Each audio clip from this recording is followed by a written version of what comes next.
I'm Keri Wise, Head of Retail Sales at United Community Bank. Today we'll be covering budgeting. And so the first tip of budgeting is knowing what's coming in and what is going out. That is the most important thing. And listen, budgeting is not always fun. I totally understand. When I was a young girl, my mom and dad would sit me down and we would do budgets for our upcoming vacation. Me and my brother rolled our eyes every time. But what it taught us was there's a budget and we need to plan accordingly for that so that our financial situation doesn't get out of hand. And so a couple of important tips as you're sitting down and doing your budget. First, look at what's going out of your account.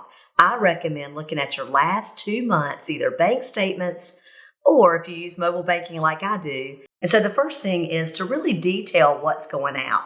Mandatory bills such as electricity, your house or rent payment, and eating, your insurance. What are the necessity payments that must come out every month? What are you spending in entertainment? And listen, I'm a big proponent of having fun as well. So we want to allocate money in the budget for fun activities. As you add those up, see where your total is, and then look at the next important thing, what's coming in. Am I positive or am I negative? If you do have a deficiency there, spend a lot of time looking at what can I reduce. Have you taken the time to shop your cable bills, your insurance bills? Have you taken time to shop your telephone service?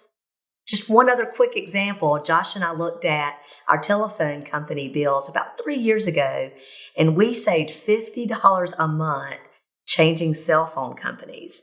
$50 a month, that's $600 a year. That's real money, again, at the bottom line. So how often have you shopped that? I recommend shopping it every maybe year to 2 years or so. Secondly, I want you to look at auto drafts. What is coming out every single month? And is it something you are still participating in? Maybe you're paying for something every single month that you used to do, but you haven't done in 6 months. Maybe it's time to cancel that subscription and save yourself $20, $30, $40 a month. Before you know it, that's $500 a year that you could put in long-term savings. For example, let me be honest, I was paying a gym membership every single month, and I wasn't going every single month. So I decided to cancel that membership. It just was not something I was using.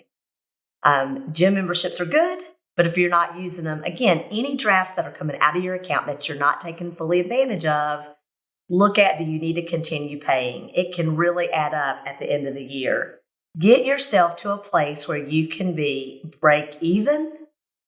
And then the very next month, look at where you can get to a savings piece.